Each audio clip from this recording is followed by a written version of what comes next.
You may want to roll your eyes after the next sentence, but just hear me out. My name is Dave. I am 19 years old, and I know I will never have another relationship or get married. You see, around 5 years ago, I just went through my first and only breakup. I told my friends I dumped her for a hotter chick, but the truth was, she dumped me for my stepsister, but how was I supposed to tell my friends that? That's about the most embarrassing thing ever. My stepsister, who was a year younger than me, managed to steal my girlfriend. Of course, my mother knew about it and was more than supportive to my sister, but she still felt bad for me. She came into my room and put $50 in my hand and asked if I wanted her to drop me off at the mall for a couple of hours. I slowly nodded my head and started to get ready. On the way to the mall, I texted my 5 friends and told them to join me. My mother tried talking to me while we drove there, but I just sat silently and stared out the window. When we pulled up to the entrance of the mall, I got out of the car and slowly walked in. Before my mom drove off, she yelled, "I love you, Dave!" I stared her down until she drove away. I was there for 2 hours by myself. None of my friends texted back, and I was getting ready to call my mother to pick me up when I saw the prettiest girl I have ever seen. I don't know what came over me. When she walked past me, I started to follow her. She looked at me and gave me a smirk, before turning around and planting the most passionate kiss I have ever felt in my life. My arms were flailing for a couple of seconds before the feel of her lips, the light coconut scent of her hair, and the warmth of her embrace made me lose track of everything. My arms matched her embrace, and I was truly happier than I have ever felt in my life. It felt like days flew by before she pulled away from the kiss. She gave me a short laugh before asking, "If you like that, why not just go ahead and promise to be mine forever?" I was a teenager, and my teenage hormones were bouncing all over my body. I didn't care how weird her question was. After taking a deep breath, I asked, How do I do that?" She grabbed my hands and asked, "Just say yes, and I will do whatever needs to be done." Without a second thought, I answered with a quick, "Yes, I want that." She gave me a smile before her body started to melt. I shrieked and tried to jump back, but my hand was stuck to whatever she had become. Soon, she became a puddle of flesh that surrounded me. Slowly, the liquid started to rise from the ground and slither up my leg. I tried to slap it away, but it easily avoided me and continued to crawl up. I tried yelling, but my throat wasn't responding. Instead, I found myself sitting on the bench with my mouth wide open. Whenever I wanted to struggle, my own body fought against my urges and kept me still until the liquid started to pour into my mouth. The taste of copper filled my mouth and I started to gag, but the liquid kept flowing down my throat. After about 10 to 15 seconds, the remaining liquid went into my mouth and I regained control of my body. I called my mother and told her to pick me up before I ran into the restroom and tried to puke whatever was inside out. I threw up my lunch and even part of my breakfast, but the liquid girl stayed inside of me. For the next couple of months, I monitored myself, but nothing seemed to be out of the ordinary. It still annoyed me seeing my sister making out with my ex, but I got over it. For some reason, I was actually a bit happier than I normally was. I was a lot more outgoing, I started to excel in all of my classes, and quickly became one of the more popular kids in my freshman class. Of course, this drew attention to several girls, which I did not mind. I wasn't really interested, but out of nowhere, a girl named Molly caught my eye. She was shorter than average, blonde, and completely perfect to me. We started to spend more and more time together. I asked her out about a month later, and to my delight, she said yes. That was almost the best day of my life. That night, while I was lying on my bed thinking about how hard I fell for Molly, I felt something rise out of my throat. I quickly closed my mouth and tried to swallow it back down, but the taste of copper came up my throat, and a small glob of liquid bounced out of my mouth. I jumped out of bed, turned on the lights, and looked around the room. but I couldn't find anything there. After looking around for a while, I became too tired and fell back asleep. The next morning when I woke up, I got ready and my mother drove me to school. When I got to school, I noticed something was off. Kids were acting normally until they were stopped by a teacher in front of the school. They turned around and started to walk back to the cars they were dropped off in. I ran up to a kid that was in my history class and asked him what was going on. He shrugged and said, "They said someone died in our school." I asked him if he knew who it was, but he just shrugged his shoulders again and walked back to his car. Later on, while I was watching the news, Molly's face popped up on screen. I dropped the remote to the floor and continued to stare at the screen and hear about what happened to her. She was found in the middle of my first classroom. She had an envelope in her hand. They were investigating all of the tapes, but all they saw was her stopping in the middle of the class and grabbing at her throat. She fell to the ground and squirmed around for a couple of seconds before her movement stopped entirely. It took me over 2 years to get over the death of Molly, but for some reason, I felt like I was never truly alone.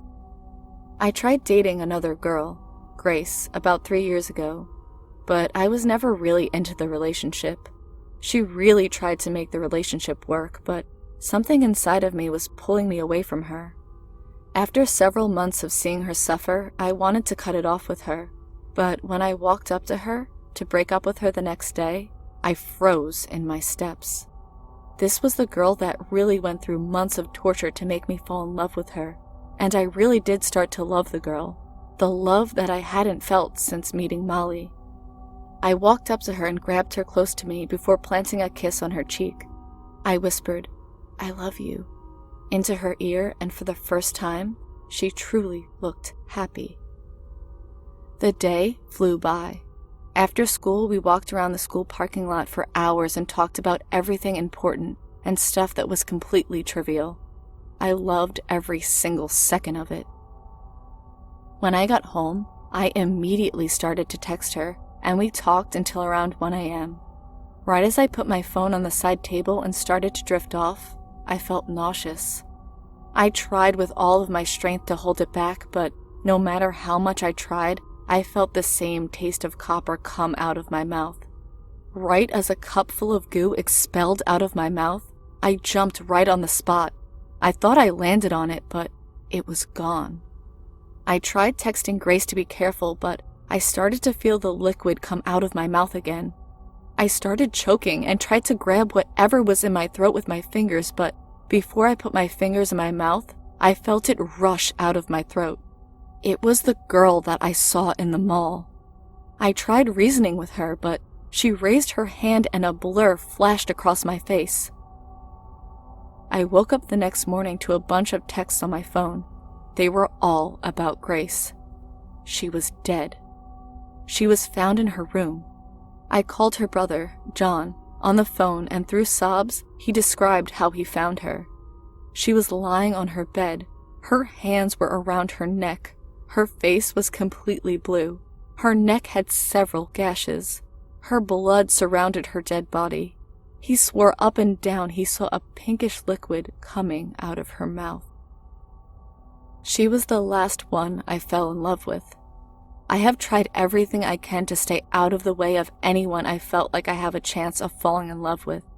Sometimes I wake up in the middle of the night and see the girl I saw at the mall, the girl that is now a permanent part of me. No matter how many times I have seen her, I cannot describe what she looks like. All I know is that she is everything I desire in a woman. Like I said, I tried really hard to stay out of the way of love, but just the other day, I met a girl. Her name is Amber. I helped her study for her communications exam. She gave me her number and we are going out to a movie. I hope I don't fall in love.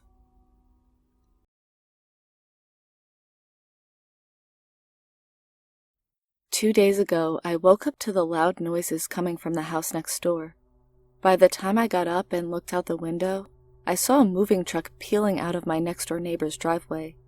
Normally, for a 15-year-old boy, that doesn't really matter. But for me, it was the worst day of my life. It was my girlfriend's family. Her name was Carrie, and she was the best person I had ever met in my life. The day before was our 1-year mark, and she bought me a bright yellow balloon in the shape of a heart. It wasn't much, but it meant the world to me. When they left without even a word, I was filled with a mixture of anger and sadness. I tried calling her 12 times, sent her over 20 messages, and tried messaging her on Facebook several times, but I never got a response from her. By the time it was 11 p.m., I gave up. I put my phone on the charger and just sat on my bed while staring at the house she had just moved out of. I thought of all the times we would just open up our windows and talk to each other. Her mother and father would sometimes walk up behind her and yell at me to stop bugging them at 12 at night, but we would never stop our nightly conversations. That was really the only times we got to talk. She went to a private school while I went to the local public school, so we would just walk around the neighborhood from 6 p.m. to 8 p.m. and talk from our windows for about an hour before we would both go to bed around 11 p.m.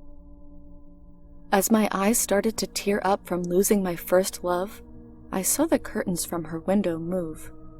I sat up instantly and stared at the window. It started off as little movements, but after a couple of minutes, the curtains swung to the right side. I could see her figure standing there. I opened my windows and called out to her, but she took a couple of steps back and vanished into the shadows. I rubbed my eyes and tried to get a better look, but the curtains were back to where they once were, and I couldn't look through her window anymore. That night, I could barely sleep. Every time I would start to drift off, I could see the curtains moving and my eyes would snap open. As the sun started to peek out of the clouds, I finally managed to sleep. Yesterday was a Sunday, and I didn't wake up until 1 p.m. When I walked into the kitchen, my mom laughed at how tired I looked and made me a sandwich. I checked my phone while I ate my sandwich and saw that Carrie never messaged me back. I wanted to really believe that I saw her last night, but I knew it was just my mind playing tricks on me. Once I finished my sandwich, I stayed in my room for the rest of the day. I didn't want to do anything. If I walked outside, I knew I would just be reminded of the walks we took. If I even saw her house, I knew that I would just feel depressed once more. I kept my curtains closed for the rest of the day and listened to some music while I read books on my bed. At 5:30, I went downstairs and ate dinner with my mother and father. We were pretty much quiet for the whole meal. My dad tried to say a couple of things, but after a couple of failed attempts to get us talking, he finished his meal and went to his office. I was back in my room by 6. I started to read Grapes of Wrath when I heard the sound of whistling coming from outside. I walked over to the window and pulled back the curtains. Carrie was walking around the neighborhood whistling the same little tune she always did. Excitedly, I opened the window and called out to her. She looked up and I fell back onto my bed. When she looked up at me, I could see that half of her face was torn off. The exposed flesh on her face looked to be rotting. I sat on the floor in front of my window and tried to calm myself down. I looked back up and she was gone, but I could still hear her whistling coming from the distance. I really tried to keep my mind off her, but no matter what I did, I would end up thinking about the rotting face of Carrie. I fell asleep at 11, but woke back up at 3 in the morning. I could hear her calling out to me. I don't know how I could possibly explain, but it just felt like it was coming from inside of my head. Groggily, I got out of bed and walked to my window. Carrie was standing in front of her window waving out to me. Her face was still in the same shape as when she was walking around, but she was still beautiful to me. She was still perfect. I was just happy to see her smile. I opened my window and waved back at her. The happiness lasted for 5 seconds. By the time she put her hands on the bottom of her window, her parents walked up behind her and grabbed her. They closed the curtains and I heard her scream as loud as she could. I don't know what came over me. It might have just been the exhaustion or the fear that had taken over me the last 2 days, but I grabbed my cell phone and I called the police. When they answered, I told them about what was happening at the address Carrie used to live at. The world became silent after I hung up the phone. Peace overwhelmed every fiber of my being, and I finally slept peacefully. I woke up to loud sounds again this morning, but I felt a certain level of peace, a peace I never felt in my life. I walked downstairs, and when my mother saw me, she gave me a hug and told me that everything would be all right. I asked her what she meant, but she just told me that whatever happened for the last 6 months was finally over. I sat in my room while cops walked in and out of the house next door, Carrie's house. My father walked in and told me how proud he was of me for calling the police, how he was proud of me for finally moving on. You see, 6 months ago, Carrie went missing. She was never found. The cops stopped looking for her, and her mother and father thought it was the perfect time to leave. Carrie was found in the attic. Her body was stuffed in the trunk. The police were looking for her parents now. Tonight, as I stand in front of my window, I can see Carrie, with the beautiful face I fell in love with. We open our doors at the same time. It's time for me to get off here and talk to my first and only love.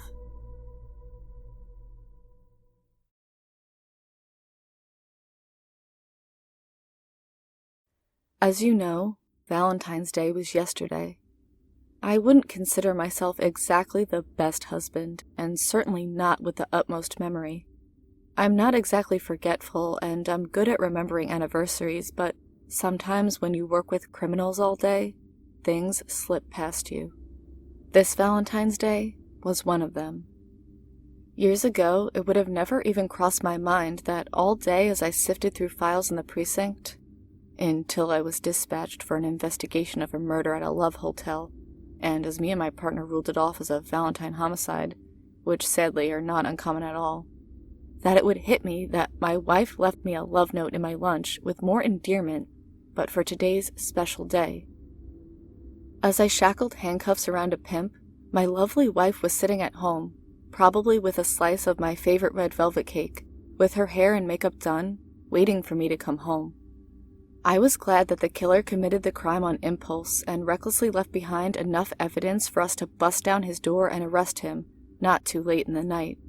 I was starting the ignition by 8 and cruising down to the promenade to pick up a small gift shortly after. It turns out I was becoming more lucky by each passing minute. I got a cheap gift, but it wasn't small. I saw a desperate-looking salesman at a vending kiosk full of cheap flowers and heart-shaped boxes. That's when I spotted the huge teddy bear slumped next to him.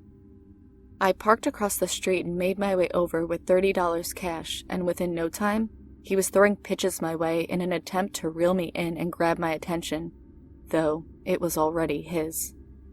His greasy hair was slicked back against his shiny head, and the goggle-like glasses made his heterochromatic eyes appear 10 times larger. If I weren't in a hurry, I might have been a bit apprehensive, but I was just eager to get home with some attempt of a cheesy and crappy gift to compensate for my lack of effort. I pulled out my wallet and pointed to the bear. I'll take the life-size teddy bear, and the hell with it, a dozen of those pink roses. The man shook his head vigorously, his skinny fingers drumming against the surface of the kiosk. I arched a brow. Are you sure? He asked. It's a bit more expensive, and with all due respect, sir, I'm not sure your wife would like such a childish gift. I lied. It's for my daughter. His face lit up. Oh, of course. My apologies. Wouldn't want a sad customer. I rolled my eyes. So, yeah, the roses and the bear. That'll be all, thanks. Keep the change. He handed me my items and thanked me generously over and over. I turned around, dragging this large bear behind me with a slight struggle before I caught him say something under his breath. I'm sure your daughter would love it. Turns out my daughter did indeed love the gifts. I admitted to my wife that it was a last resort, but she simply didn't care. She thought it was incredibly cute. Her words, not mine. It wasn't until the following day where she was not as appreciative. The teddy bear was sitting tall and hunched over in the living room, not far from the kitchen where we both were getting ready to head out to work, when it began making a clicking noise. We looked at the bear, confused, before a shutter sound went off and an illuminating flash blinked from its glossy, strange-looking eyes. We both froze in place, our eyes wide. I don't know why, maybe habit, but I rested my hand on the holster of my gun as I silently crept towards it, telling my wife not to move, though it was my best assumption that she was paralyzed from both shock and fear. The closer I got, the more I stared into those curious, different-looking eyes. I saw a lens focus and zoom on my face as I approached it. My heart thudded loudly in my chest as I thought out my options. What would I do? Shoot it if it asked me to say cheese? Shoot a teddy bear right in the stuffing for taking my headshot? I heard the familiar clicking noise, and just as the shutter went off, I hit one of its eyes with the butt of my gun. I hit it again and again and again, in both of its eyes. When I deemed it destroyed, I dragged it over to the couch and flipped it on its stomach to investigate the stitching. "Get me the scissors, will you?" I asked. My wife brought over the scissors, her eyes still wide. I cut the bear open with no hesitation, furiously digging through the stuffing until my fingers curled around a cold, smooth edge. I pulled out the heavy hunk of metal and let it plop on the floor, confirming my suspicions. "Fucking creep," I hissed. "He'd only sell it to me once he knew it was for a kid. That's fucking sick." Is that asked my wife. I nodded, glaring at the object as if it would break in a million different pieces if I did. I hope this is the only one he sold. The investigation has since still not been conclusive, and this case was far more extensive than we ever could have imagined, or hoped. Turns out, we were dealing with a pedophile. No surprise there.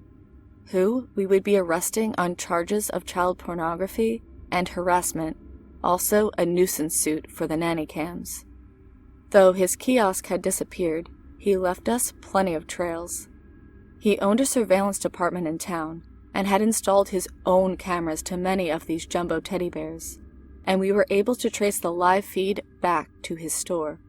We confiscated every tape and every photograph he'd recorded of so many innocent, oblivious people. No, I'm sorry, children. None of them were adults. He only sold for children, except for my case. He didn't just sell to the children of our city, but all over the states. Because of this, it would be impossible for us to warn every owner. We merely destroyed the recording software and made it so that the cameras would be capturing nothing that could be traced except for by the owners. But we did send out several Amber Alerts to every state we could. Word got around about the teddy bears, and they became less popular this year. Stuffed animals in general were no longer the ideal gift. I've watched what was on those tapes. None of the other cameras, except for the one in the bear I had purchased, had flashed or clicked or revealed any sign that they were anything other than stuffed bears. My wife and I got lucky. We were the mishap. When ours had been assembled, our suspect used a different camera for the first time, as he admitted in interrogation, and he thought he disarmed all of these effects. Luckily for us, and thousands of others this day forward, he hadn't. It was one simple mistake that ended this horrific tirade. It was obvious he did not work alone, but he wouldn't snitch or give us any other information, so we were forced to just arrest him on the current charges and try our best on the investigation from there. The reason I'm sharing this is because I've seen the return of these bears, and for a cheap price. I've seen some being sold for just $10 at your local Target, and I'm warning you, look very closely into those eyes of your bear. We've since arrested others involved, but I know whoever's behind this grand scheme is still out there. I can't reveal too much as this case is still open, but what happened with my wife was a fluke. Whoever is still in on this sick fiasco is a lot better at hiding a surveillance camera in a teddy bear. My wife and I have since decided that Valentine's Day is not a day we should even consider in our agenda. It's not even a real holiday. It's just a scheme to get you to spend your money on chocolates and flowers and fancy dinner dates. And sometimes, in a case like this, a salesman will abuse this opportunity for his own selfish needs. I just hope for most, what they want is money and not the latter.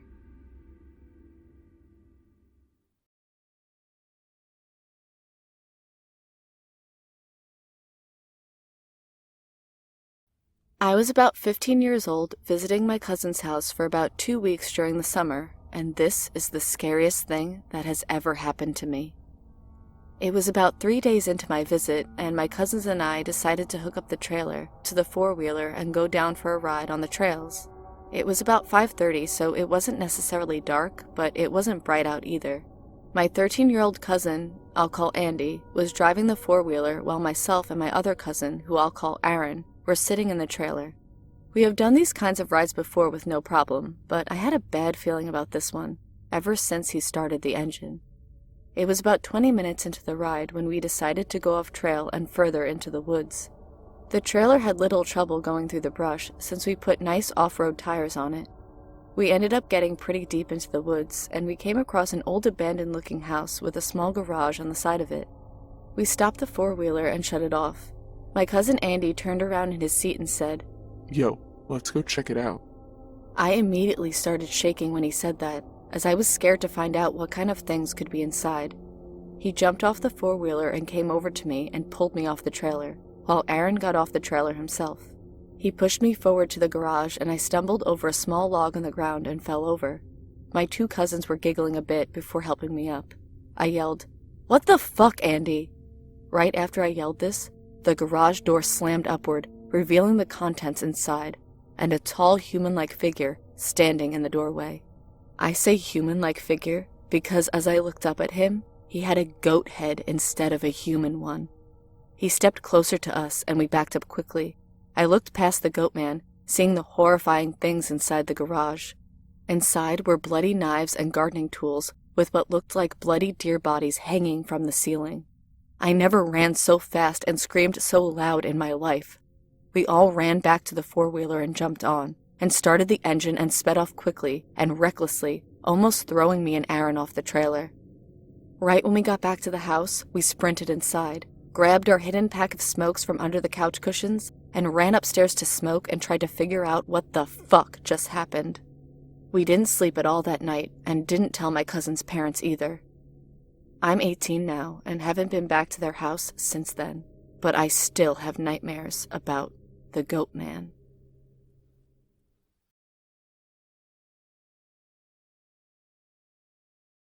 East Texas, summer of 1999. A true story. My cousin Allie, my sister Becca, and I used to all play together in the woods during the summer as children. Our grandparents owned a ranch there, and our parents would drop us off for weeks on end, all the way up until I was 11, Allie was 8, and Becca was 12. We would just run out into that great, hot wilderness, playing imaginative games and terrorizing Grandpa's poor dog, Daisy. The woods held all kinds of wonders for kids.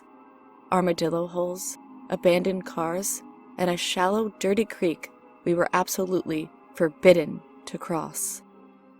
At night, Grandpa would sit and chew tobacco on the porch and tell us stories, while Grandma cooked cornbread and black beans on the wood stove. Those summer nights took on a magical atmosphere, with the constant hum of cicadas filling the air and the smell of smoke. One night, Grandpa sat us down on the porch and, spitting out his tobacco, said, "When I was just about your age, Jack and me built a treehouse on the other side of that creek. Course we called it Fort Deliverance. Had a lot of battles in that fort. Kept the gnomes out of this ranch." We collectively rolled our eyes. Grandpa talked a lot about the gnomes. He said they lived in the woods and would play tricks on people. He said if you looked hard enough, you could see them out of the corner of your eye, darting behind a bush or two. Of course, we'd been through every inch of the woods and hadn't once seen one. "There ain't no such thing as a gnome," Becca whined. These woods make things come true that ain't usually true. You believe in something hard enough, it'll come true. Especially at night. Jack and me, we believed really hard in those gnomes. And with that, dinner was served, and we didn't talk about the gnomes anymore. Later, when we were all trying to get to sleep in the tiny bedroom reserved for the kids, Allie whispered, "I think I saw a gnome today." "Nuh-uh," I said. "That's just Grandpa's stories." "I don't know. I saw them." We proceeded to mock Allie for believing in the gnomes until we grew tired of it and fell asleep. The next day, the three of us went out to the woods as usual. I remember it distinctly. 97 degrees, the acrid smell of suntan lotion and DEET liberally applied by Grandma as we ran off. As Allie ran off into the woods, Becca pulled me aside and whispered, "Let's fool her. She's so young, she'll believe any story. So let's make one up, something scary." Giggling at the prospect of terrifying my little cousin, I agreed. We walked along the banks of the shallow brown creek, kicking stones into the water.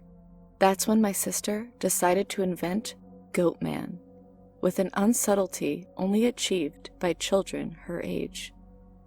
"I went to Fort Deliverance last night," she went on in a sing-songy voice, "and I saw Mr. Goatman. He had a bottom half like a goat.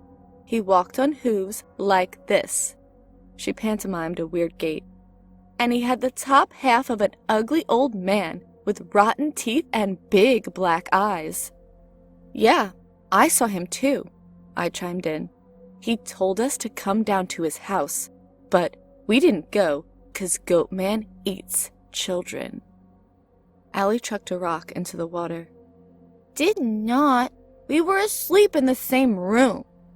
"Well," I said, "you were asleep, not me. I saw Goatman, and now he knows about us." Giddy with our newfound myth, Becca and I started prancing around like goats and regaling our cousin with tales about the Goatman. "Didn't you know Goatman made kids with catfish stew? Didn't you know Goatman could speak to the animals and got them to spy on people? Didn't you know Goatman lives underground and could hear you when you walked?" Our mythology wasn't exactly consistent, but over time it became clear that Allie was at least taking the bait. She was asking questions about him now. "Does Goatman wear clothes?"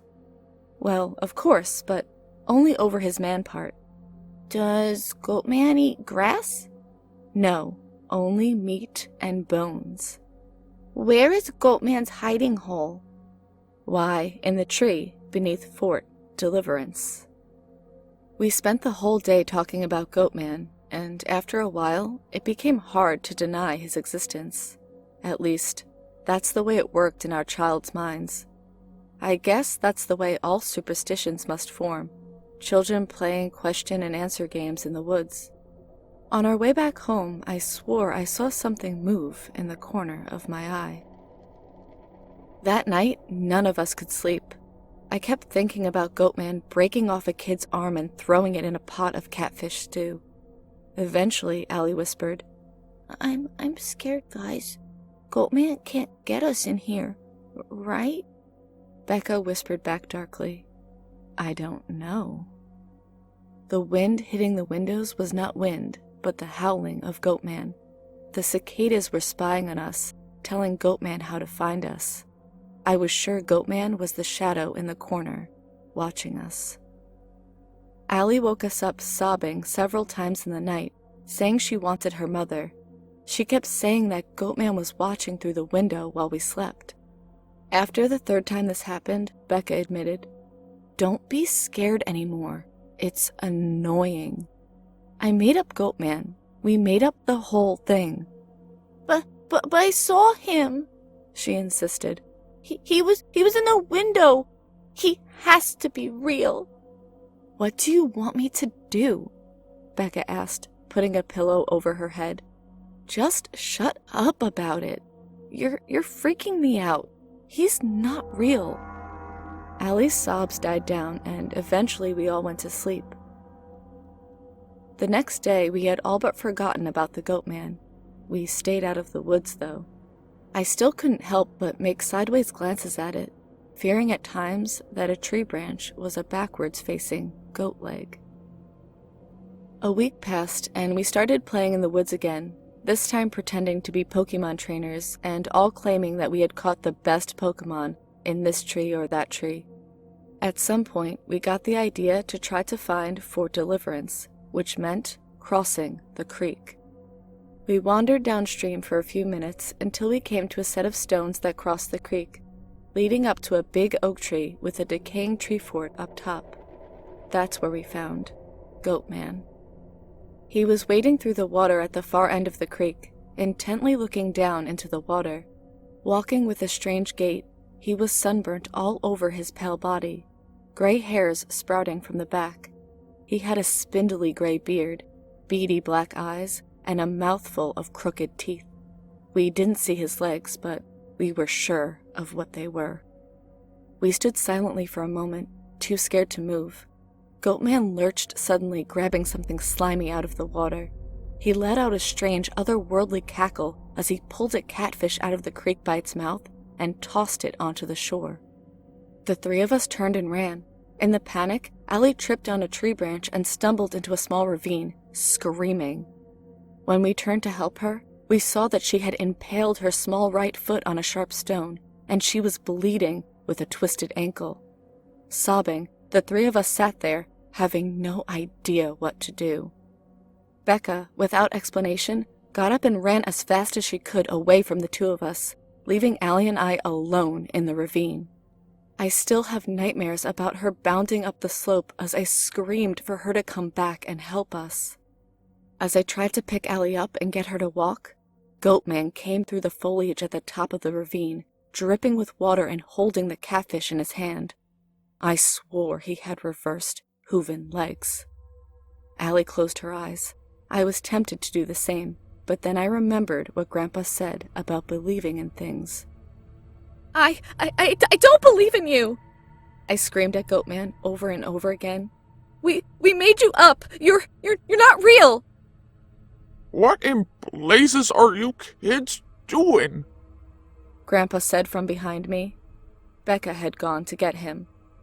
You're gonna get yourself hurt bounding around like that. Goatman disappeared into the foliage faster than I could blink, and Grandpa came down into the ravine to help us. We were all crying our eyes out and blubbering about the Goatman. That's all right, kids. I believe in you.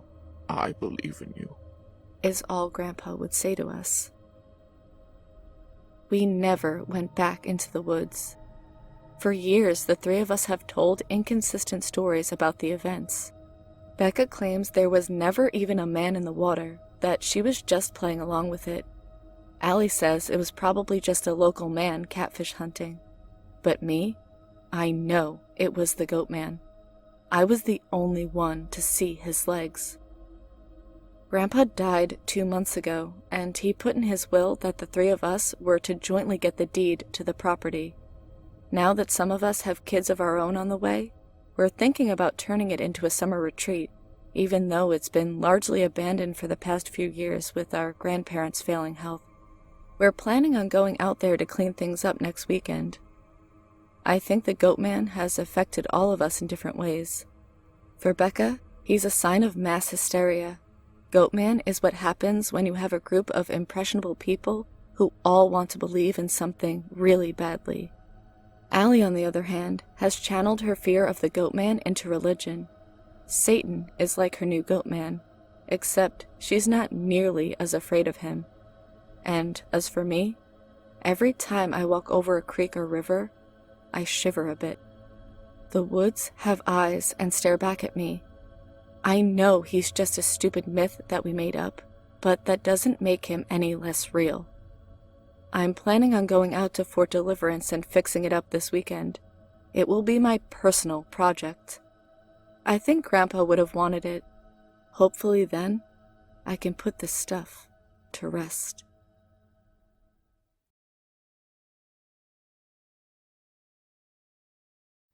During 1999, I worked briefly as a vacuum cleaner salesman.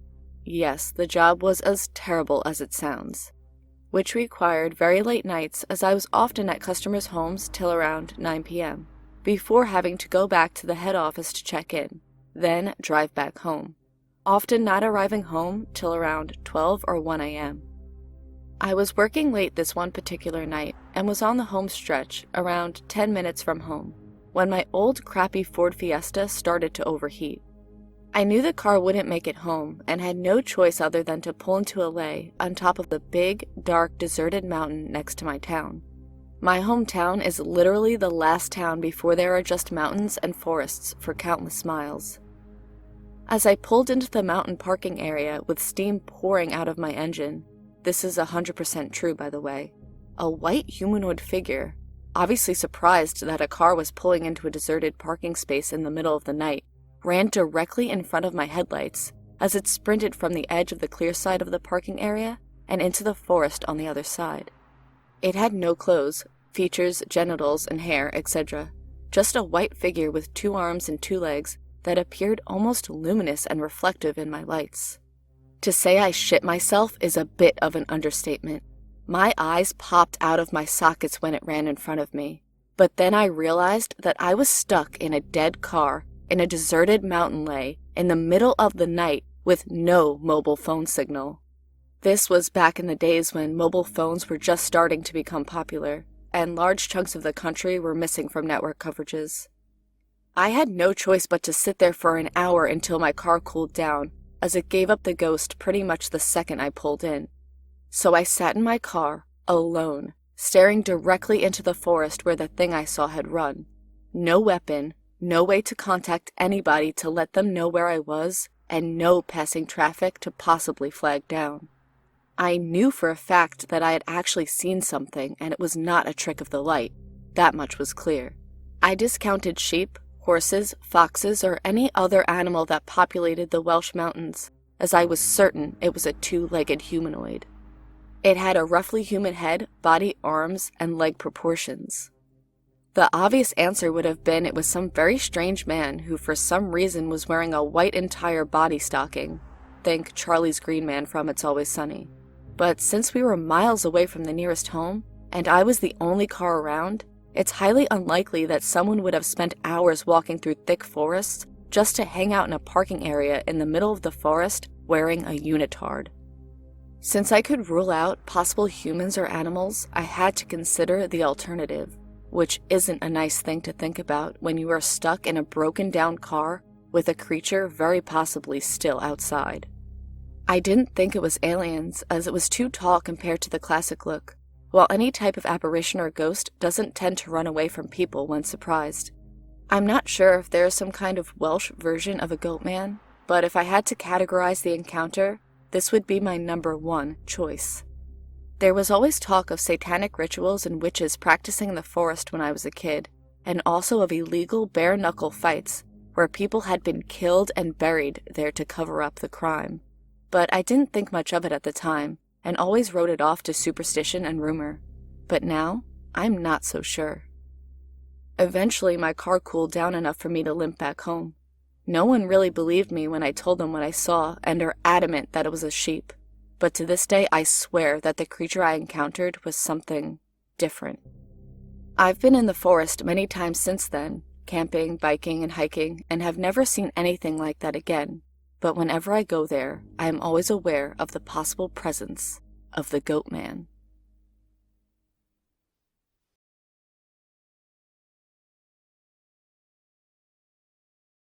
I love hiking. I love walking into the trees, getting further and further from civilization. The sounds of industry grow dimmer and dimmer. The sounds of nature take over. But that was before last night. Before last night, I thought I knew what was in the forest. I was sure that the most dangerous thing was a hungry bear or a twisted ankle miles from help. I may have been a fragile female, as my father liked to claim, but I was tough. I had more than enough knowledge and experience of basic survival. But meeting monsters and meeting Goatman, I expected none of that when I waltzed into the woods for what I figured was a routine overnight trip. I'd done it many times before, rolled into the parking lot of the Appalachian Trail at 8 o'clock a.m., armed with a small tent and the backpack it was attached to. My backpack was packed with food, water, a flashlight, a change of clothes, a first aid kit, a lighter. I was prepared. I thought I was prepared. It's always after I've gotten out of my Subaru and moved to the hatchback of it that I'd taken any others in the lot. A couple and their dog were making their way into the forest. Another car was already locked in left end, a pair of men, big guys wearing camo. They were hanging out by the tailgate of a truck, beers in hand. I turned away as one of them seemed to notice me looking. I could feel their eyes on me, though I ignored it. I glanced at them only briefly. They had fishing poles. Why do you need camouflage for fishing? I had thought to myself. I was focused on getting my gear out, so I didn't notice at first when one of them walked closer. His foot finally landed on a branch, that telltale crunch alerting me to his presence. He reeked, a mixture of cheap beer, sweat, and grease. He was smiling a gap-toothed grin. His beard was ragged. When he spoke, the stench grew. Better be careful out there, darling. These woods get dark at night. His eyes trailed over me. I puked a little in my mouth. Thanks. I forced a grin. But I think I'll be fine. I finished putting my backpack on with a pointed clip of the chest strap. He grinned wider, though he took the hint and stepped back. I closed the hatch and moved past him, not bothering to fake politeness any longer, keeping my eyes ahead of me. I pressed lock on my keys and dropped the keys into one of my cargo pant pockets. The man and his friend were chuckling as I made my way across the bridge towards where the trail had split. The sound made the hairs on the back of my neck stand up. I felt watched long after I turned the corner out of sight, following the creek down into the valley between the mountains. I should have left. Shouldn't have ignored the way my instincts were screaming. Fortunately, I was good at ignoring things by pushing them to the back of my mind. By noon, it was all but forgotten. The silence was strong, only broken by the occasional cry of a bird or the gentle rustle of leaves as a squirrel hopped by. It was a deep sort of silence that only the white noise of the breeze blowing through the trees could achieve. That's why I hiked. I could let it all go, focus on nothing but my footsteps, my breathing, the quiet murmur of the river. I stopped for a granola bar at what was probably an hour past the last time I looked. I wasn't concerned with the time, so I can't say for sure. I sat on a rock a little off the path. It overlooked a small pond, where the water pooled before spilling down along the river. It was then, amidst the bubbling of the brook and the crinkling of my wrapper, that I first heard it. It made me pause. I think I stopped mid-chew. It didn't fit in at all with the forest sounds I was accustomed to. It was wrong. It took a couple of seconds before it registered as words, sounding as if they were being said through auto-tune or Google Translate, like there was a filter or hesitation or misunderstanding. Wrong. Wait. This. Let's not. Garbled, inconsistent, like catching every other word of a sentence without the proper pause or context needed for the missing words. Look. Trail. Wait. I was frozen, completely and utterly. I think I stopped breathing. The footsteps came next, with no pace or rhythm to them. I was reminded of my 11th birthday, when we went horseback riding. It wasn't a clip-clop, but it was close enough that my mind conjured up images of the Jersey Devil stamping its way through the woods, though the Pine Barrens are about 100 miles south. A breeze blew by, and it came with the stench. Rotting meat, like when I'd found that dead cat under our back porch, maggots writhing as they gorged on the dead flesh. I gagged and had to clamp my hand over my mouth to stop from retching. My eyes watered, mostly from the smell, but maybe a tiny bit because fear had taken hold of me. My heart beat like a drum in my chest as those footsteps got closer and closer. I pressed myself to the tree, blocking me from sight of the path. It felt like an eternity before it was passing behind me. I could hear its wheezing breath, deep and labored, as it lumbered down the trail. And then, it was gone, around a bend, crooning something about, Look, leaves, trail. I sat on that rock, not daring to move, for minutes after. I was at war inside my mind, trying desperately to convince myself that I'd imagined it or that it wasn't what it seemed. Maybe it was a confused old man lost in the woods. Maybe a dying deer was downstream somewhere. That explained the smell, but I pushed it to the back of my mind, shaking my head. If I don't think about it, then it doesn't worry me. I pushed myself to my feet, swaying slightly. I looked at the half-eaten bar in my hands, my stomach rolling at the thought of food. I threw the bar in the river and shoved the wrapper in my backpack. I drank half a water bottle, suddenly desperate for that cleansing cold on my palate. I contemplated leaving, but I didn't. I certainly didn't want to continue after it, but to go back now would mean walking during dusk. I wouldn't be back to my car before dark. If there's one thing I was always told, it's that there is never a good enough reason to be walking through the woods at night. The predators come out at night. I cautiously got back on track, keeping my pace slow so as to not catch up to nothing, because there was nothing there, right? I walked for another hour or two, hyper-aware now of every sound and movement. At one point, I thought I heard some more words behind me. There was also a faint smell. Not one of decay, but still like something I'd smelt before. I kept on moving. The spot I was looking for was only a little further, and I found myself hurrying, despite my fear, ready to set up camp and hide myself away for the night. It seemed like the sun was setting before I knew it. By then, I had made it into the clearing I generally used as camp, which I'd finished setting up in no time. Where I was off-trail quite a bit.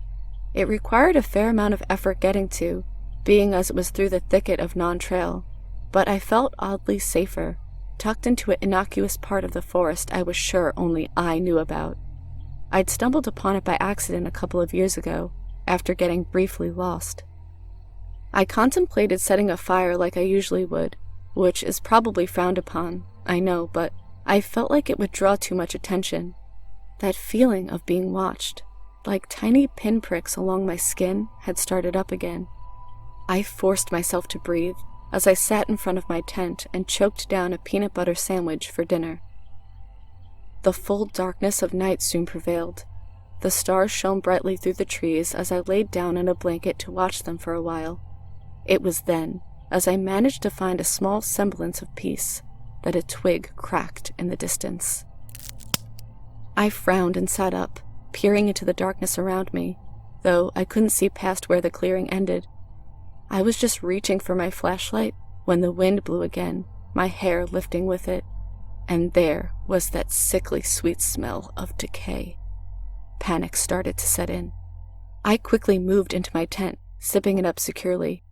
I hugged my knees to my chest and listened, squeezing my eyes shut as the noises grew more frequent. Another broken branch. Shuffling of leaves. Ragged breathing. I found myself shaking my head, thinking that this couldn't be happening. Not now. Not to me. Look, trail. The voice was just as grating as before. Wait, dark. It grew closer. I could hear the movement as it stepped into the clearing, the sound of brush giving way to the whispering of grass. My mind was going 100 miles an hour, trying to piece things together. The smell, the limited words, the clop-clop of hooven feet. It hit me suddenly what it was, what it had to be. Goatman. I'd read about him plenty of times. I'd laughed those stories off. I certainly wasn't laughing now. As Goatman shuffled closer to my tent, he began circling it. There. Dark. Wait. he repeated, pausing steps every now and then. I was praying he'd go away. Maybe he didn't know I was in here. Maybe he'd get bored. Dark. Ambush. Tent. What? Where had he heard that? Because that's what this was, right? He only had words he'd heard before. Who was on this trail had said that? My panic continued to rise, though I didn't dare make a move. Twigs snapped suddenly, somewhere in the direction of the trail. My head snapped to it involuntarily, and I had a sickening image of Goatman doing the same thing, listening for more words. The footsteps that grew closer sounded like they were being made by something, someone desperately trying to keep quiet, but failing. Why do you need camo for fishing? I thought again, this time just a bit hysterically. Goatman happened to stop on the opposite side of the tent, which favored him by allowing him to remain unseen. Not that it wasn't almost pitch dark out there, save for the moon and stars. Goatman lingered for a second, my attention snapping between him and the bumbling from the other direction, before he ambled away into the night. There was a second where I stayed perfectly frozen, before that survival instinct I mentioned finally kicked in. I scrambled to grab my wallet from my backpack, then shoved it in my pants pocket. Keys? Check. Phone? Check. Flashlight. It'll give me away if I use it, but it's heavy duty, good for swinging. Check. Shoes tied? Check. Deep breath. I paused to inhale deeply. Check. I put my hand on the zipper and stopped to listen. They were probably just at the edge of the trees. The opening of the tent wasn't facing towards them, but it wasn't facing away either. But Goatman had gone that way, so that was a no-go anyway. The steps stopped, and I knew they must be looking right at me. I took a second to decide how to approach my escape. I already decided that my tent belonged to the woods now, and my backpack would only slow me down. Do I hurtle out and book it, or do I casually get out and then run? I placed my hand on the zipper. It was now or never.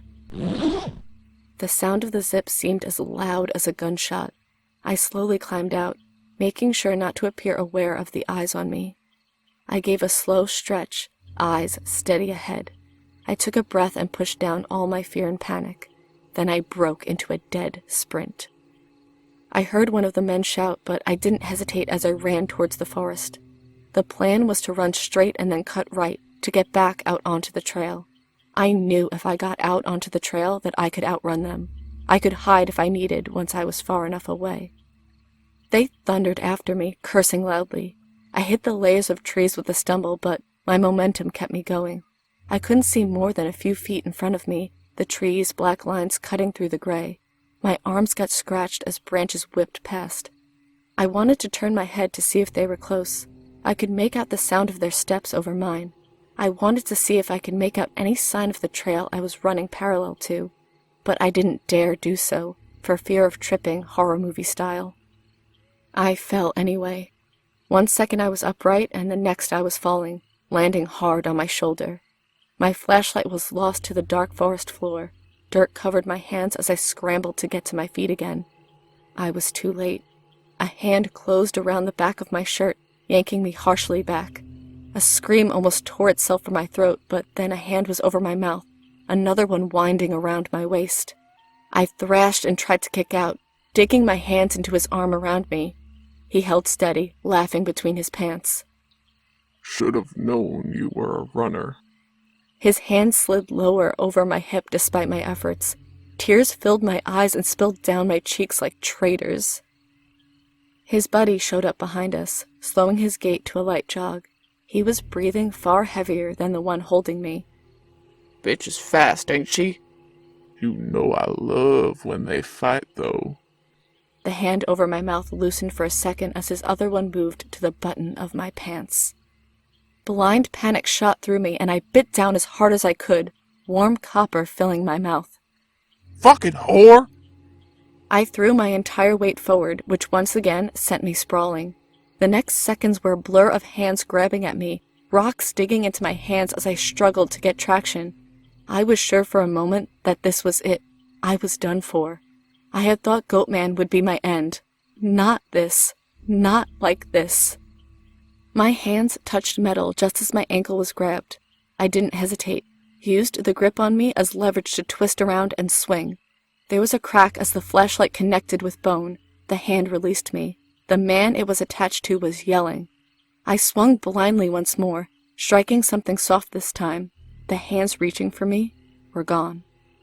I no longer tried to run forward. Instead, I focused on getting to the path, cutting into the woods at a 90-degree angle. I was on all fours for a couple feet before I was finally vertical. My heart was pounding harder than ever, tears and snot running down my face. The taste of blood stained my tongue. I was more or less staggering through the brush, breathing heavily. "Hide," my brain was yelling. "Hide, hide, hide! You're making too much noise." So I hid. I made out a patch of ferns in the dark, dropped to my knees and crawled into it. I pressed my back to a tree facing the trail. They wouldn't see me. I tried to calm my breathing, but couldn't stop the way it hitched on sobs. I could hear them once again trudging towards me, slowly this time. They were whispering harshly back and forth. "You think she made it back on?" "Shh. You talking ain't gonna help us." Goatman gurgled from next to me. I had to clap a hand over my mouth to stop from screaming. I slammed my eyes shut, trying to stop from sobbing. He sounded pleased with his new word. He was crouched next to me. I could tell, could feel his rotten breath on my face, could only imagine what he looked like next to me. Hooven feet and sideways pupils focused on me, watching, listening. Rough fingers were run gently over my hair, trailing over to the side of my face. There was a moment where I was nothing but the personification of Frozen. Runner. Fast. Did you hear that? Close. The men were close. What was a worse way to die? By their hands or Goatman's? Sounded like talking. Talking. Goatman mused next to me. Ambush. And then he was gone once more, heading back towards my tent. His steps weren't light, branches crunching under his feet as he went. Listen that way. Going back toward her tent. Must be. Come on. She may have a phone. And after Goatman, they went. I sat there dumbfounded as I was still alive. I sat there breathing, amazed that I still was. Then I shakily got to my feet, making my way to the trail as quietly as possible. The relief that washed over me when the sound of the stream reached me was bittersweet. I had miles to go before I was out of the woods, both figuratively and literally. I started running when my feet reached the beaten-down soil of the path. I didn't stop when the screaming started. I certainly didn't look back when it started to echo. I didn't stop till I hit the trailhead, dawn just beginning to bleed light through the canopy of trees. My feet ached. Cramps had me clutching my sides. My muscles were screaming. I paused only to throw up, dry heaving long after my stomach was emptied. There was a brief, sinking moment of terror when I saw my car and their truck in the parking lot. The thought that they'd done something to it suddenly hitting me. They evidently didn't think I'd be making it out alive, as my car started fine. My hands were shaking as they gripped the wheel. They were shaking the whole drive home and long after I'd made it there. I locked all my doors, pulled all the blinds, closed all the curtains. I showered and sobbed and brushed my teeth till my gums were red. I chased a sleeping pill with a bottle of water, then took another just for good measure. I slept and thankfully didn't dream. I wrote this all just now after waking up. This is just as much of a warning as it is a way to get it off my mind, so I can hopefully push it all down. I finish with this. If you ever find yourself alone in the woods with monsters, pray that there's something worse out there. It may be the only way you survive. And if that something worse happens to be Goatman, don't you dare say a word. Because if you have, then I'm afraid it may be too late.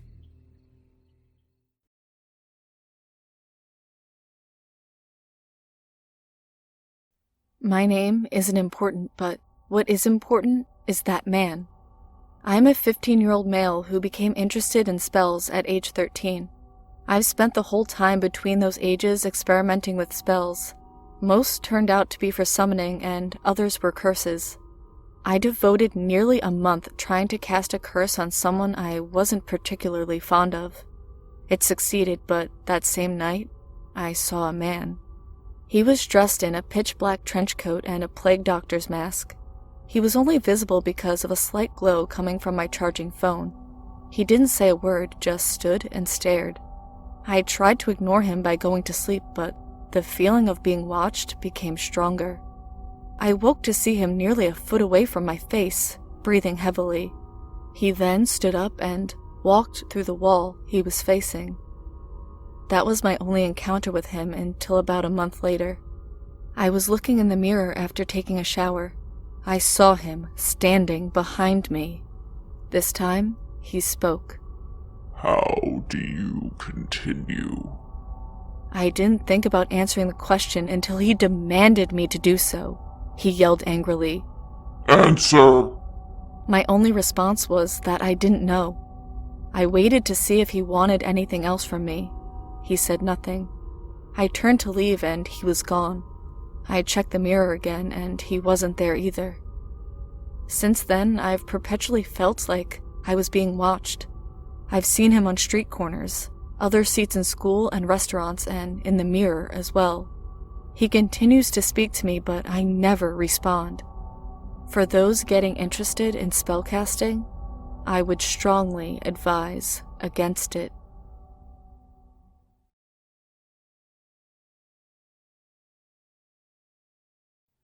Mom, Dad, I'm adopted. My parents ceased their activities. My mother, adorned in a pearl necklace and earrings to match, stood upright. Upon both hands she had word oven mitts and a matching apron. Her teal sundress really did bring out the blue in her eyes. She closed the oven and removed the mitts, revealing perfectly manicured nails. My father sat his pipe on the end table and closed his book. His hair, just a touch of gray, was immaculate as ever. He wore a plaid shirt and a soft tan cardigan. He removed his reading glasses to look me in the face. Almost in unison they said, Why, dear? What makes you say that, son? Before them I stood, pressed khaki pants, tucked in button-down shirt, and my matching belt and shoes. I felt both at one with and detached from the people before me. I just know. I tried to sound confident, but at the same time, my confidence was lost to pubescence. Don't be ridiculous. My father stood in the light of our perfectly lit kitchen. He placed his hands on my shoulders and looked me in the eyes. You're our boy, and we love you. I studied the lines on his face, seeking a no, pleading for a lie, but there was none. Sit, dear, my mother interjected, opening the stove. Dinner is almost ready. I sat at our polished wooden table and placed my napkin in my lap, an old habit from etiquette school. I felt my eyes moisten. Are you sure? I was able to ask, staring at the blank place on the table where my food would soon be. My mother placed prepared plates before my father and I. He said a brief grace for the table and began eating the roast and potatoes my mother had so delicately prepared. Positive, he said, savoring his bite and wiping his lip. My mother sat with her plate on the other side of the table to my left and took my hand. You're our baby, she said, looking me in the eye and assuring me I was her offspring. Now, let's talk about something else. You haven't said hello to our guest. My eyes and face were wet and red. I stared across the table. The woman before me was tied to her chair. Ropes ran from her throat to her feet, keeping her from any free movement. Across her mouth was tightly wound duct tape, and her head had slumped forward. The only appendage not tied down was her right arm. It was not a kindness extended, but rather unneeded. Her right arm was severed below the shoulder. Blood was still actively pouring from the poor bandaging and soaking her side deep red. Her eyes had rolled back into her head in a loss of consciousness from the extreme pain she had just endured.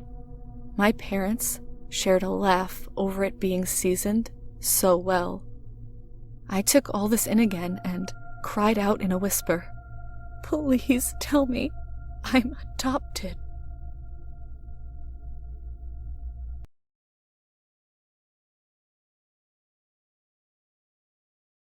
I'm going to dig up her corpse and fuck her. Mike snickered, bathed in blueness shimmering from the computer screen, his desk covered with crumpled candy wrappers. He smiled at the indignation from the loved ones of the dead girl as they responded to his comment. A rush of excitement spread from his chest and tingled his scalp. Yet when he looked at the face of the dead girl, her plain and smiling features reached down and sparked something nearly lost, a faraway whisper begging him to see the totality of life as something more than a quantifiable and sick joke. He grimaced. Fucking whore.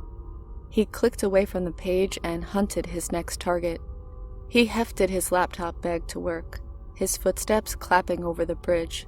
Snow drifted over the steam running below, and his breath frosted the surrounding air in great plumes. 3 young women in black walked towards him, their heads bowed. He glanced their way and did a double-take. Through their red-rimmed eyes and haggard expressions, he recognized them to be sisters, and the one in the middle bore the dead girl's face entirely. He watched after them, and then a laugh escaped his lips, brutal in the silence. As one, they faced him. He remained. He wondered what it would feel like to do it face to face, to see the pain in their eyes. I can't wait to fuck her, he said. Horror spread over their features, recognition and anger contorting the twins' expression into an indignant mask. Her sisters held her back, whispering as they led her away. The youngest flipped Mike off. He bounced on his toes, unable to suppress the exhilaration thrumming through him. Moistness dampened his underwear, and he savored it. Then laughter hissed behind him. Hands gripped him by the shoulder and tossed him off the bridge. He shouted, tumbled, and splashed into the frigid water. Through his dazed vision, he saw a dark figure standing on the bridge's railing. It spread its arms and jumped. He screamed, shot his hands out, but no impact followed. He sat up, rivers of fire coursing through his limbs, and searched for his assailant. Hurried footsteps pattered on the bridge, and the sisters looked over the railing. Are you? The middle one said. Then they all screamed. Mike gaped at them, went to call out, but his words emerged as a monstrous croak. He tried again, and a vile and cutting language left his throat. The sisters continued to scream and ran off. He stood and stared as his trembling hands turned into leprous claws, and when he saw his reflection and the eldritch face staring back in the shivering dark water, his shriek pierced the heavens and stilled the hearts of all who heard it. Sirens followed, and when they came with their guns, they found it under the bridge, snarling and rocking on its knees, this creature that could no longer be called a man.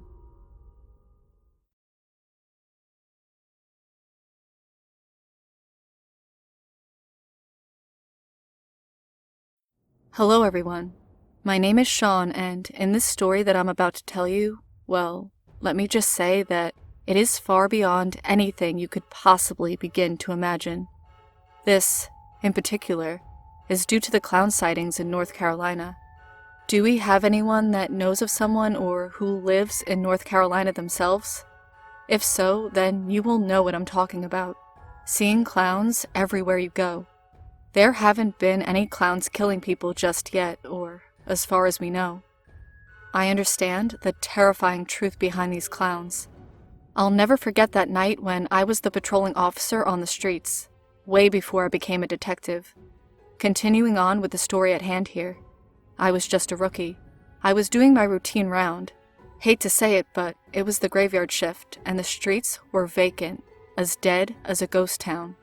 Thinking back to that night just really gives me the chills. As I was getting into my patrol car and getting ready to leave, that's when I heard a loud squeak. The squeaking noise sounded like a toy, but boy was I wrong. I found out where the source of the noise was coming from. It was coming from the edge of the woods, and just like any officer would, I went to investigate. As I got to the edge of the woods, the squeaking noise got louder, and I heard a little bit of laughter as well. This was not ordinary laughter. It sounded distorted and demonic. With fear residing inside of me, I knew it was part of my job to push past it and continue on. I had to be brave. So I drove down deeper into the woods, and that's when I started to see a light, then movement. At first, I thought it was a bunch of kids partying and having a good time, but that was not the case. Soon after, I heard a woman screaming bloody murder, and that's when I knew I had to get closer to see what the hell was happening, but when I did, I saw them. These people dressed as clowns, almost like a cult type thing, some bizarre ritual. Something seemed to be a little bit off, more than it just being a cult though. The clown people seemed more animalistic than human. I was about to break it up, but something in my body would not allow me to, for I was frozen solid with fear. I was petrified. Something in the back of my mind was telling me to run and get the hell out of there, but like I said, my legs would not budge from the spot that I was standing in.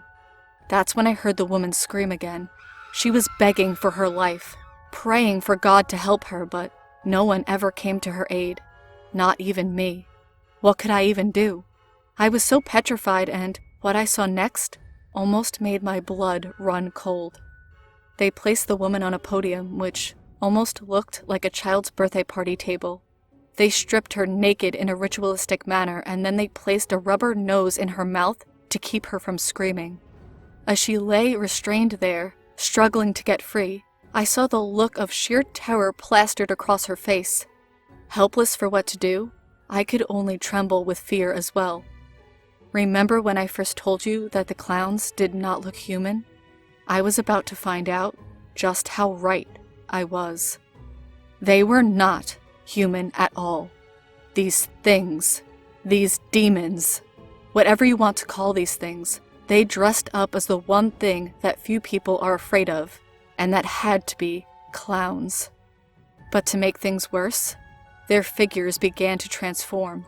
Some of them started to grow horns and sharp, jagged teeth.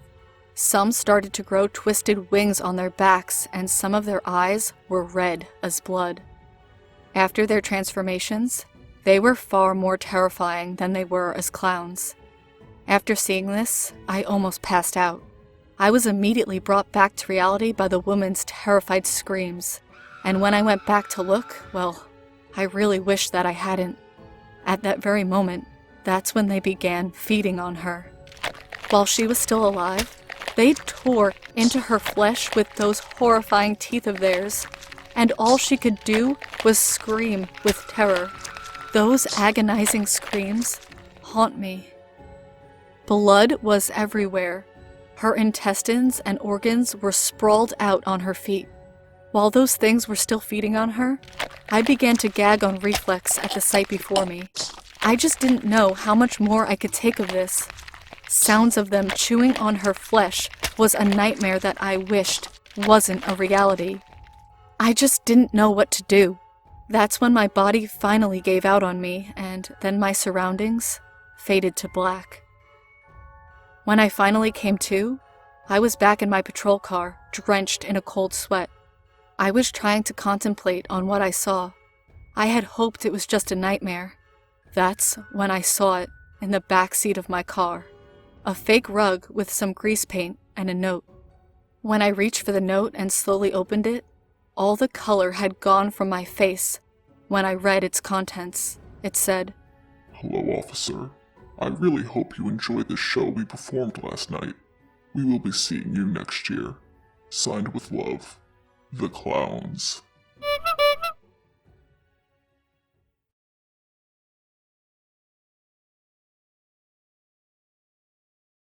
The story I'm about to tell you is true, but this particular story is one you will never find in history books or online for that matter.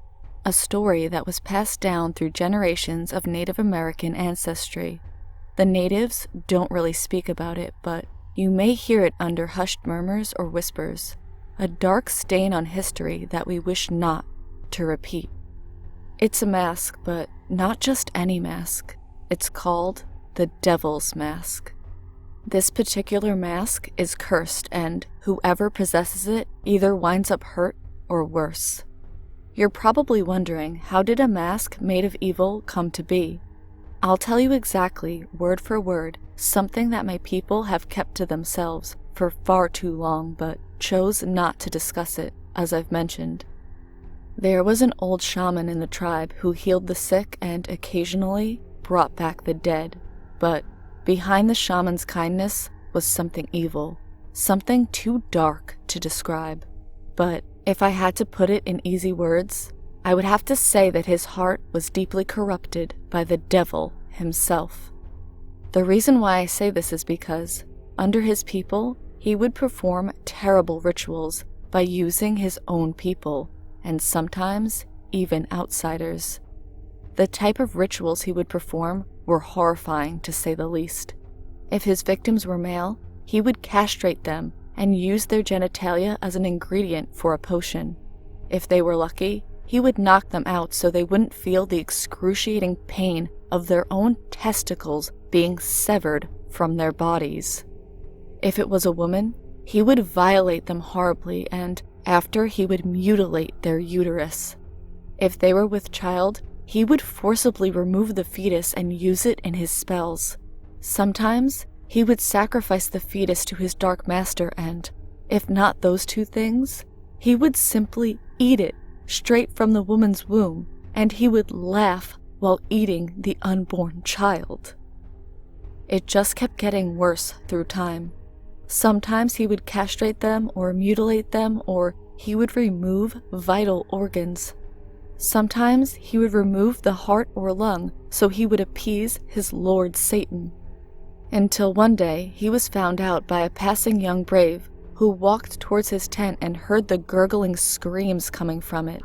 They were faint but loud enough if you had gotten close to there. The young warrior walked in and discovered the ghastly sight. I started to run to the village elder, he said.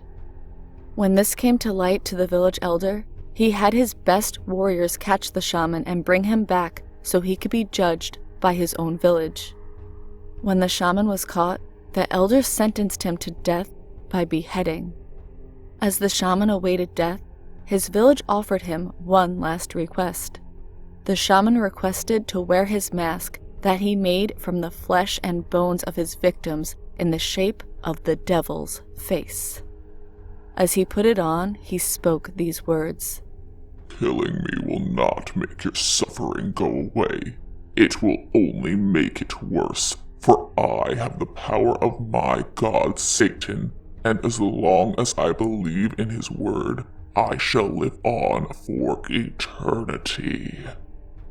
So I laid his head down on a stump and, with one swift swing of an axe, he was dead, said the village elder. After he was executed, he was burned along with his mask, but with one problem. The mask did not burn, no matter how hot they'd gotten the flames. It just would not turn to ashes like its owner. So the village elder took the mask and locked it away to never see daylight, but that day would end when one of the chief's grandsons got their hands on it and put it on. Not even a day later, he contracted an illness and died. It did not end with the little boy. Things just got worse as long as the mask remained in that village. Women started to have miscarriages. Men suffered from heart attacks and blood loss automatically. Even the other children were not safe. They all contracted the same illness the little boy did a day earlier, and they all died. The village was almost completely wiped out at this point due to that damn mask. If it wasn't some mysterious illness, it was due to invaders who would come and kill their best of warriors and rape their women, killing them afterwards, and, for the lucky few who did survive, they were enslaved. All because of that fucking mask. Something had to be done, the elder thought. So he gathered up what was left of the warriors that weren't killed during the invasion and weren't taken by the invaders. He had them take that mask as far away from the village as they could. So they did. They took it to a secluded area where no one could disturb it or remove it from its hiding spot. So they got to work and dug a hole so deep into the earth that even God himself would have a hard time getting to it. They buried it. Since they were far from home, they decided to set up camp at least a mile from the hiding spot until morning, and that's when they would head back and be rid of the curse for good. Their celebration was cut short, though. For the next morning, when they went back to make sure the mask was still buried, they found an empty hole and the mask was nowhere to be found. That's where the story ends. I'm afraid that to this day, no one knows where that mask is. They don't even care where it is, as long as it never comes back. That meant that everything would be normal again for my ancestors, or so I thought. Until one day I was in town getting groceries and I passed an old antique shop. Right there in the window stood a sign that said, "Authentic Native American Mask for Sale," and next to the sign was a blood-stained mask with a horrible face and horns protruding from its forehead, and that's when my blood turned as cold as ice. I thought to myself that couldn't be it. That could not be the same mask from the stories. As I looked at it through the shop window, I could have sworn that it was looking right back at me, staring straight into my soul, knowing my fears and thoughts. After standing there for what felt like an eternity, I got the hell out of there and drove home. Before I got to my house, I picked up my cell phone and called my great-great-grandfather, who was a chief on the reservation. I told him that it had come back, and my great-great-grandfather asked me what I meant. I told him that the mask, the one from the fucking stories, had found its way home. My great-great-grandfather stood quiet for a minute on the phone. That's when he began to speak. "Where is it, grandson? Tell me," he replied with fear in his voice. I told him it was in an antique shop in town. Then he spoke again and told me, "Whatever you are doing, do it and come by to pick me up. We're going back to that place to end this curse once and for all." So I turned around and went by his place on the reservation and picked him up and took him straight into town to the antique shop. About the time we got there, an accident had occurred. A fire had broken out at the restaurant next door to the shop and had spread to it. Before the fire was extinguished, everything on that entire strip was turned to ashes. I came to find out there were people still inside that had perished in the fire along with everything else. The firemen scouted around for what was left of the people and items. Not a damn thing survived. The mask was gone, and I know what you're thinking. What if it went up in flames just like everyone and everything else? But I know for sure as fuck it didn't burn. And now it's still out there, waiting to come back, waiting to finish the rest of us off, just like the shaman promised. So if anyone out there sees a Native American devil's mask drenched in blood, get as far away as you possibly can, or you will become its next victim.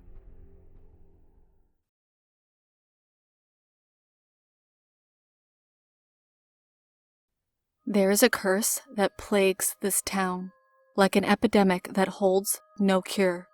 This curse comes in the form of a little girl. No one knows where this little girl came from, and whoever sees her will either die or disappear without a trace. However, there are those who are lucky enough to have seen this curse but only seen the mask it wears and never its true face. That's probably why people either wind up dead or disappear off the face of the earth because they saw what she looks like. Some people have said that she wore a white dress stained with blood and had black dress shoes on. Others say her dress was pink and that she carried a stuffed toy which was covered in human flesh and marble painted with the blood of her victims. Me? Well, I have seen her up close and personal. Why I'm still alive is yet to be determined, but I know why people have seen her face. It's because, when confronted with this curse, it appears that she doesn't have a face, or so it seems. Here's what happened a few years ago. I was babysitting for a friend, watching her children because she had a date and she couldn't find a babysitter. At the last moment, and since I lived just next door, I was the closest thing she could find. So while she was out, I fed her children and got them off to bed.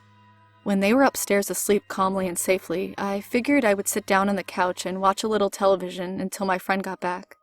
When I was in the middle of watching my program, I nodded off to sleep, until I was startled out of my sleep by a loud thumping sound coming from upstairs. Hearing this made me very alert and afraid. But when I finally realized that it was coming from upstairs, I assumed that it must have been one of her children getting up to go to the bathroom. I thought nothing of it and went back to watching my program, until I heard the thump again. Concerned and curious, I went upstairs to go check on the children. When I made my way up the stairs, I saw a shadow out of the corner of my eye.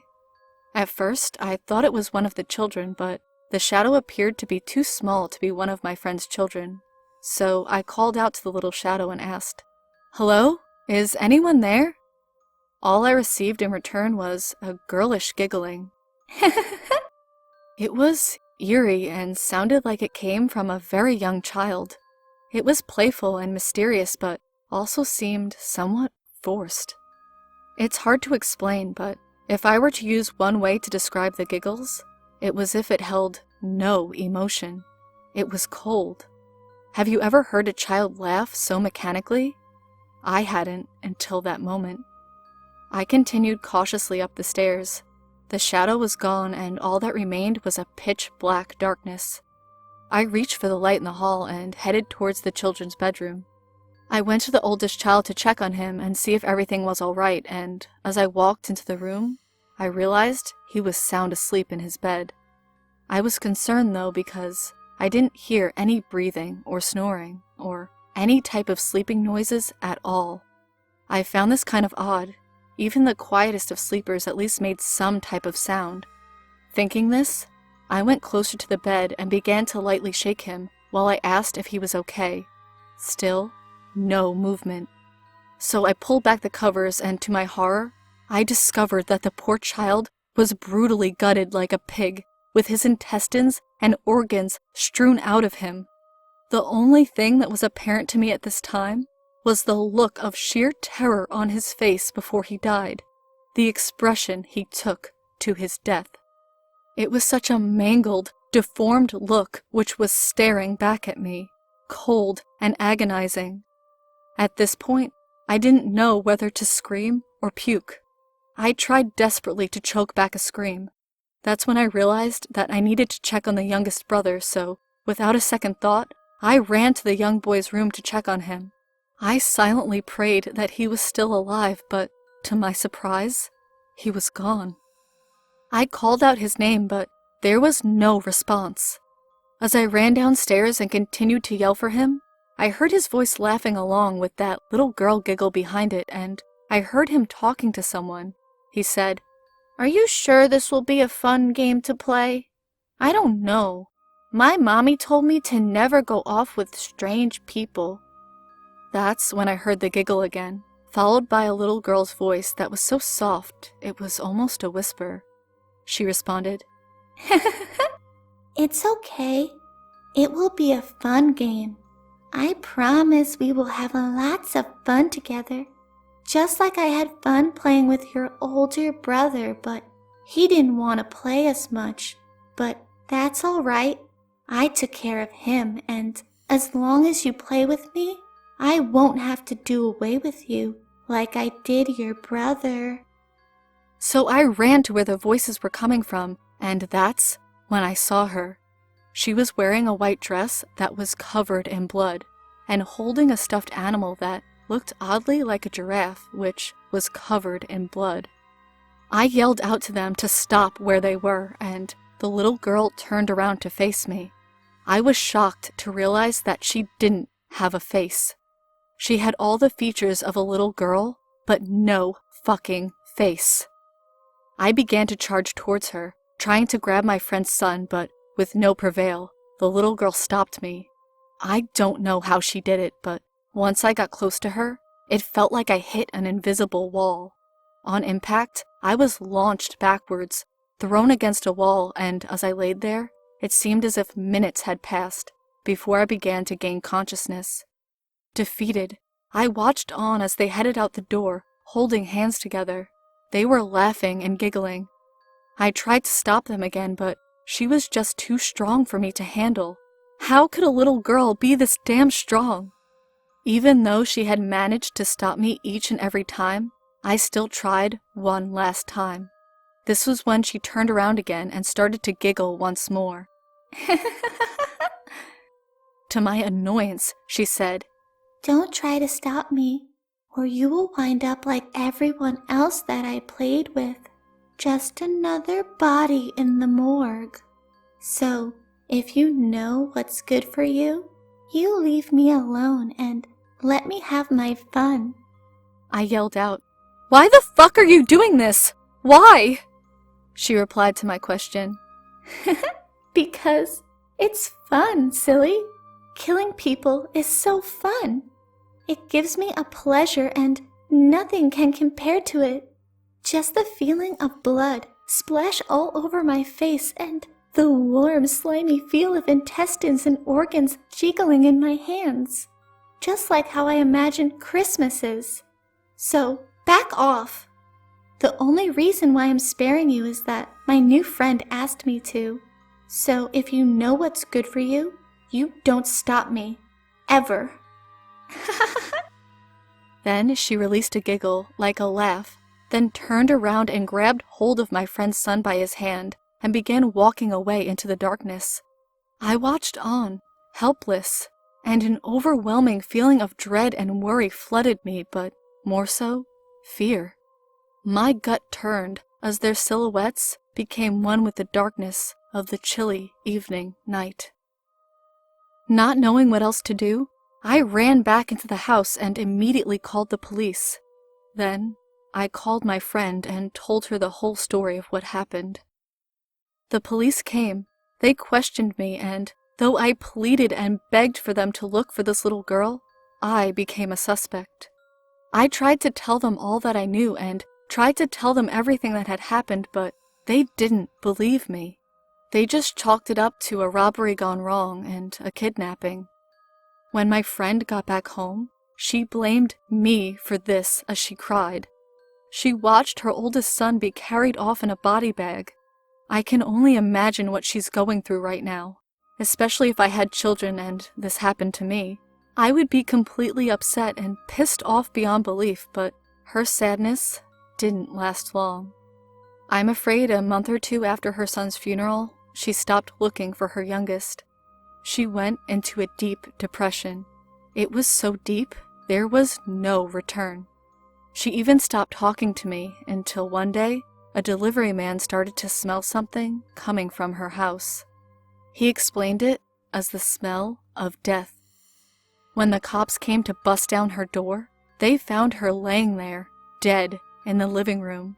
Her wrists were sliced open, and pills were scattered all over the floor. She had committed suicide. I guess the thought of losing her children was too much for her, and she couldn't take it anymore. As for me, I dedicated my life to hunting down this demon-like child. I traveled from town to town after each clue that is left, especially when a child goes missing, is found dead, or Someone else, like a parent, is found dead. I just know that it's her, claiming another victim. Every once in a while, I'll get closer to finding her. How's that, you may ask? Well, it's simple. I always follow the giggling, and that always gets me closer to finding the creature I have now called the Faceless Lolly.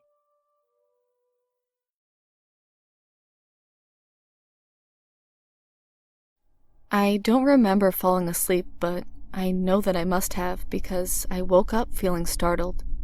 I'm not sure if there was a reason I woke up with my heart beating out of my chest. Maybe the reason is that I just realized I was sleeping. I put down my gun so I can drink some water out of one of the nearby bottles. I get the bottle to my lips when the sound of the doorbell fills the room. Now I remember. I heard the doorbell in my sleep. My mouth went dry and I think about taking a swig from the water bottle, but think better of it. I recap the bottle and put it down and pick up my gun. I look at the clock. 2 a.m. I know whoever is at the door is not here to help me. I stand and look at the door. The doorbell rings again. I just blink at the door while holding my gun at my side, pointing it to the floor with the safety off, ready if I need it. I thought back to when I woke up. I struggled through the haze of sleep deprivation to remember when I was last awake. I remember checking the food and water supply. Then I made sure the barricades over the doors and windows were holding up and were undamaged. I know I finished my checks at 11 p.m. I remember sitting down on the sofa. Then I remember waking up now. I was asleep for nearly 3 hours. That was the longest stretch of sleep I have had in weeks. The doorbell rang out again and I lost my train of thought. Then I heard something that made me want to run away and hide, but also want to throw the door open in an alarmingly equal measure. "Will?"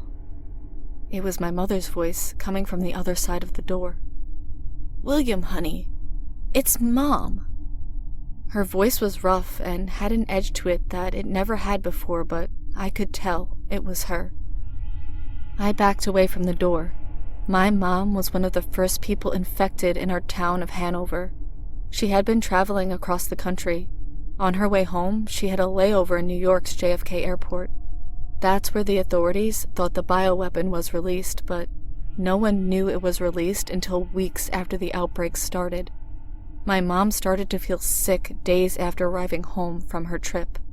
We had no idea that what she came down with was so serious. The local doctors were confused about what was wrong with her. Then the news of the outbreaks hit the national and local news.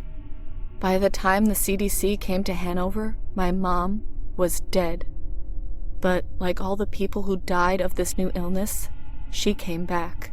Unlike her true self, she came back as a violent monster. "William, let me in!" I jumped. I was lost for a second in my musings of the past. Her voice started to sound more guttural and took on a terrifying edge. It took me a second to pull my thoughts together. I remember it wasn't long after my mother died before the infected were everywhere, attacking and infecting other people. The healthy people left in town barricaded their doors and windows and tried to wait for help. I'm not sure how many are still left. I can't remember the last time I heard the hammering of survivors repairing their barricades. "William!" my mother shouted and started kicking the door. I jumped and took another step away from the door. Any remaining humanity in her voice disappeared when she shouted. I looked around myself. I am running out of things to repair the barricades with. I have about a dozen bottles of water left, most half empty. I maybe have enough food to last 3 days at the most. Only 2 bullets are left in my gun, and I have no extra ammo. I know I won't last much longer, but more than anything, I want to see my mom one last time. "Mom?" I called out. She stopped kicking at the door. "Will? Open the door, Will." Humanity rushed back to her voice. She almost sounded like my mom. My healthy mom. "Okay, Mom. Give me a second." With the gun in my hand, I went to the door and removed the barricade. I opened the door and there was my mom. Her hair was a mess with leaves and twigs sticking out of it. She was wearing her hospital gown, but now it was covered in blood and viscera. She takes a shuffling step towards me. I open my arms as if she is coming in for a hug. She isn't, I know that, but it's okay. She's right in front of me, and I wrap my arms around her. For a second, it was like having her back. The hug felt so good. Then, as I knew she would, she bit into my shoulder. The pain was the worst I've ever felt. I put the gun up to my head and, with the last bullet, I pulled the trigger. Just before my life ended, I heard gunfire and voices calling out for survivors.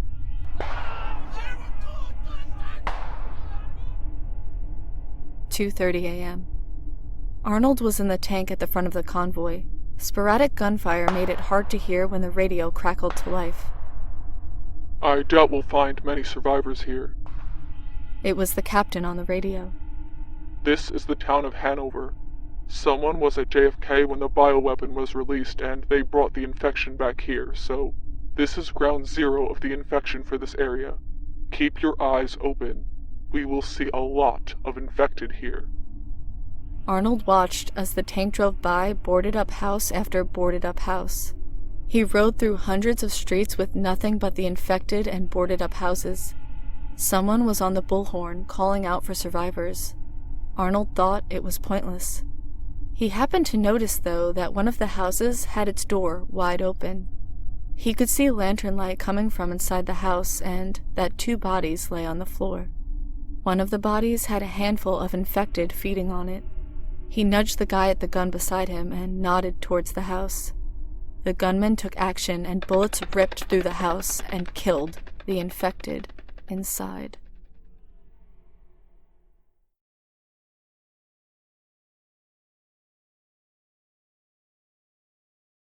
The first thing he noticed was the ache in his stomach. It was an unusual feeling, not the typical constipation he was used to. This felt deeper. He opened his eyes to the dark room around him, his bedroom empty like always. His bachelor life was beginning to catch up to him, and this ache in his intestines was another reminder. He was hungover like most days of the week. He stood up and stretched, which caused the ache to triple in intensity. Walking to the bathroom, he caught himself in the mirror. His hair was a mess, and his eyes were bloodshot red. What happened last night?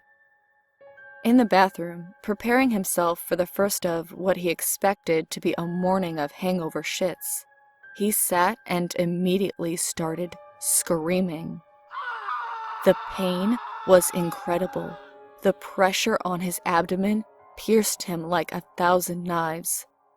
He panicked, throwing himself off the toilet and onto the cold floor.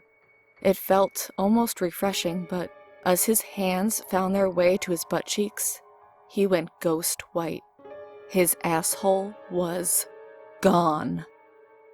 His mind was racing, the panic setting in worse and worse. As he thought it had reached its peak, he heard the doorbell ring. Chris, are you alright, bro? Do you remember what happened last night? Justin sounded frantic, like something horrible had happened. He shoved the door open. No, I don't. The words forced themselves out through gritted teeth. Chris's stomach began to grumble, feeling as though his insides were rearranging themselves. You left with some girl, man, but I had a really bad feeling about her. Something was wrong with her. She barely spoke and she just seemed fucked up, I guess. Justin sat down on the foot of the bed and ran his hands through his hair. He seemed nervous. Is she here? He asked Chris, suddenly sounding more nervous than panicked. No, it's just me.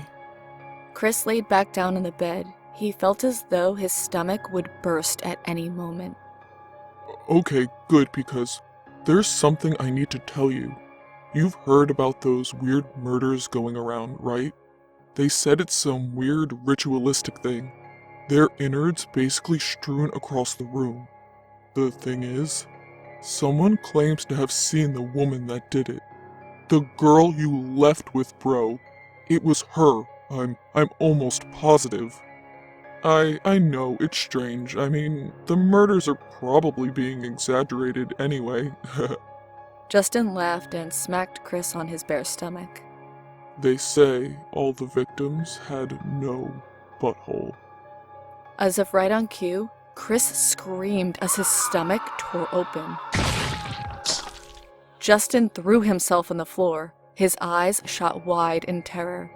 There on the bed, some form of insect larva he'd never seen before were withering through the intestines of his now dead best friend. Justin would later recount this story 100 times, and each time he would say the same thing. They had her face.